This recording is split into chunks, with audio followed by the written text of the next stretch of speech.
అంత sympathy Yashodamma? Sir, Arikapudi Kaushik Reddy విషయంలో BJP సైలెంట్గా ఉంది. ఎందుకు సైలెంట్ ఉంటుంది? ఆ ఇద్దరు ఏదాల మధ్యలో మేము ఎందుకు పోవాలి? అన్నం తింటురా గడ్డి తింటురా? వాళ్ళు ఎమ్మెల్యేలా ఇంకేమన్నా? ఇద్దరు మాట్లాడింది తప్పే. నేను పోలీసులకు ఒక విజ్ఞప్తి చేయదలుచుకున్నా. ఇద్దరిని తీసుకుపోయి ఎల్బీ స్టేడియంలో ఒకటి బాక్సింగ్ రింగ్లా ఉంటుంది కదా, అలా పెట్టి తన్నుకోమనుండ్రి. ఒకడు మిగులుతాడు, ఆ మిగిలిన మీద మర్డర్ కేసు పెట్టేసి జైల్లో పంపించేసేరి. ఇద్దరు దరిద్రం పోతుంది కదా. టీవీ ఛానళ్ళకు కూడా ప్లేట్ బ్రేకింగ్లు కావాలి, స్లేట్ బ్రేకింగ్ కావాలి. వీనింటికి వాడు పోయిండు, వానింటికి వీడు వచ్చిండు. ఎవరింటికి పోతే ఎవడేమవుతుందమ్మా? నాకు తెలియగలుగుతున్నాయి సార్. ఈ రాష్ట్రంలో ఏం సమస్యలు లేవు. డెంగ్యూ లేదు, విష జ్వరాలు లేవు, జనం జస్తలేరు.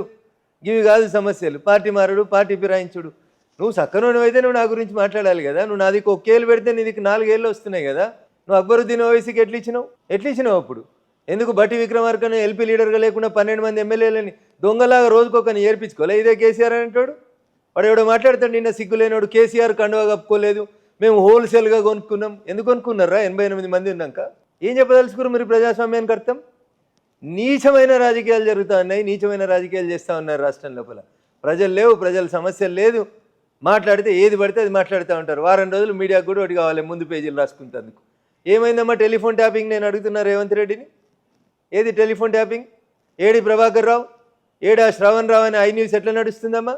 ఎందుకు ఐ న్యూస్ని సీజ్ చేసి లోపల ఎందుకు వేస్తలేడు రేవంత్ రెడ్డి అనేటోడు? ఎందుకు వేస్తలేడమ్మా? హరీష్ రావుని ఎందుకు లోపల వేస్తలేరు? నవీన్ రావు దుబాయ్ ఎందుకు వారిపోయిండు? 150 కోట్లు ఇచ్చినా అని చెప్తున్నాడు నవీన్ రావు అందరికి. రేవంత్ రెడ్డి అనటానికి 150 కోట్లు ఇచ్చినా అని చెప్తుండు. ఆయన చెప్పిన మాట వినలేదనే శ్రీనివాసరెడ్డి అనే కమిషనర్, హైదరాబాద్ కమిషనర్ని మార్చిర్రు అని చెప్తున్నారు.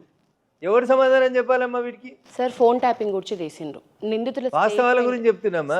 ఇప్పుడు చంద్రశేఖరరావు గారి ప్రభుత్వంలో నయీం ఎన్కౌంటర్ కాగానే 10 రోజులు నయీం ఎన్కౌంటర్, 100 తులాల బంగారం, 1000 కోట్ల రూపాయలు, 2 మిషన్లతో లెక్క పెట్టిర్రు, 3 రోజులు లెక్క పెట్టిర్రు అన్నారు. ఏదమ్మా ఒక పైసనన్ను వచ్చిందా ప్రభుత్వ ఖజానాకి?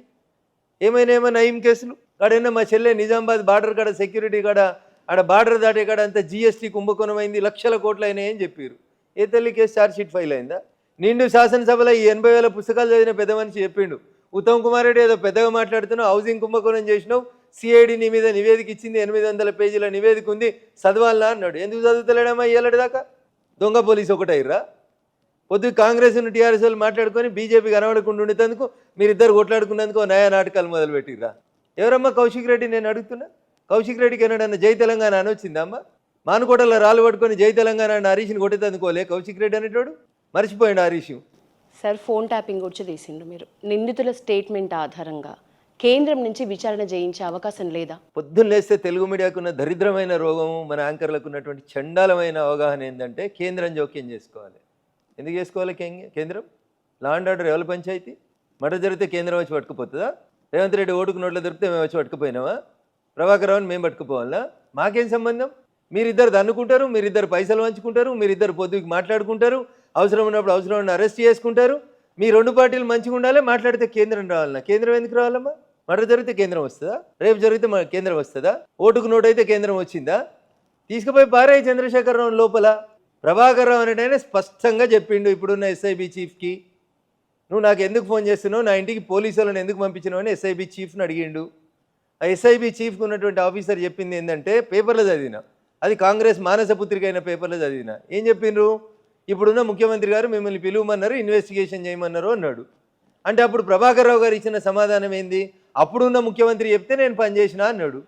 మరి ముఖ్యమంత్రిని తెచ్చి ఇంట్రాగేషన్ చేసేందుకు రేవంత్ రెడ్డికి ఉన్న భయం ఏంది? ముఖ్యమంత్రి అసెంబ్లీకి వస్తలేడు, ముఖ్యమంత్రి అసెంబ్లీకి వస్తలేడు, మాజీ ముఖ్యమంత్రి అసెంబ్లీకి వస్తలేడు, మాజీ ముఖ్యమంత్రికి జీతం ఇచ్చినాం, పట్టుకొచ్చి లోపల వారేసేయి.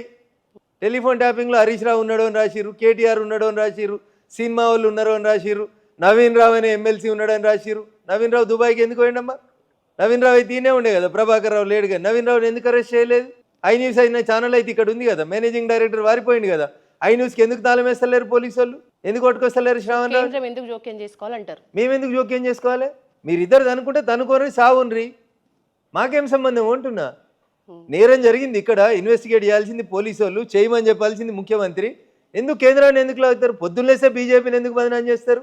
మేము చేసే మంచి పనులు ఎందుకు కనబడే ఈ మీడియాకి? వీళ్ళంతా మంచోళ్ళు, సొక్కనోళ్ళు, సక్కనోళ్ళు, వీళ్ళు మంచిగా చేస్తున్నారు. కేంద్రం వచ్చి వీళ్ళని కూర్చొని పంచాయతీ చెప్తుందా? మాట్లాడితే కేంద్రం రావాలి. మరి మాకు ఇచ్చారు అధికారం, మేము చేస్తాం. జేసీబీలు పెట్టే కాడ జేసీబీలు పెడతాం, బుల్డోజర్లు పెట్టే కాడ బుల్డోజర్లు పెడతాం, జైలు వేయాల్సిన కాడ వేస్తాం. ఎందుకు కేంద్రం ఎందుకు రావాలంటున్నా? My question is straight. అవసరం లేని చోట మేము ఎందుకు వస్తాం? అవసరం ఉన్న కాడ వచ్చినాం, తీసుకుపోవాల్సిన వాళ్ళని తీసుకుపోయినాం, బతుకమ్మ ఆడిచ్చిన వాళ్ళని ఆడిచ్చినాం జైల్లో. ఇంకెవరైనా తీసుకుపోయే సందర్భం వచ్చినప్పుడు తీసుకుపోతాం. దానికి యశోద గారి పర్మిషన్, ఎన్టీ రామారావు పర్మిషన్ అవసరం లేదు మాకు. ఎస్ సార్, హైడ్రాకి వద్దాం. మీరు సపోర్ట్ చేస్తున్నారు హైడ్రాని, ప్లస్ అన్ని జిల్లాల్లో కూడా హైడ్రా వెళ్ళాలి అంటున్నారు. సపోర్ట్ చేస్తూనే అన్ని వర్గాల నుంచి అందరి మీద చర్యలు ఉండాలి అంటున్నారు.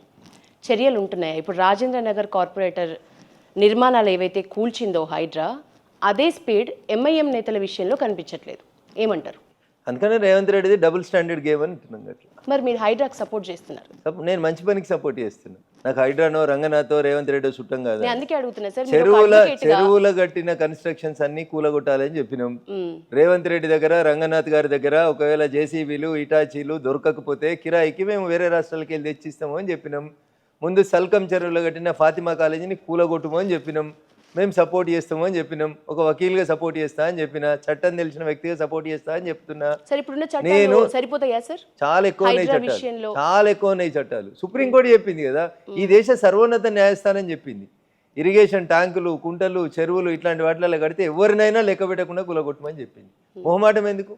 రేవంత్ రెడ్డి వాళ్ళు అన్నది కూలగొట్టుర్రి, అక్బరుద్దీన్ ఓవైసీ వాళ్ళది కూలగొట్టుర్రి, మళ్ళా రెడ్డిది కూలగొట్టుర్రి, పల్లారాజేశ్వర రెడ్డిది కూలగొట్టుర్రి. తరతమానే పక్షపాతం ఎందుకు చూపెడుతురు? ఇది మంచి పద్ధతి కాదని నేను రంగనాథ్ గారికి కూడా చెప్తాను. ఉద్దేశమేనా సార్? అందులో రాజకీయం ఏం లేదంటారా? రాజకీయ నాయకుడు చేసే ప్రతి పని వెనకాల మీకు రాజకీయమే కనబడుతుంది. దురదృష్టం ఇది. మంచిని మంచిగా చూడురి, చెడుని చెడుగా చూడురి. This is my sincere request to the journalist. హైడ్రాని మీరు సపోర్ట్ చేస్తారు, కాకపోతే చెరువులో ఎవడు ఇల్లు కట్టినా కూలగొట్టమని చెప్తా. మీరు కడితే కూడా కూలగొట్టమంట. ఎవరైనా టీవీ ఛానల్ అనుకుంటే కూడా కూలగొట్టురు అని చెప్తా.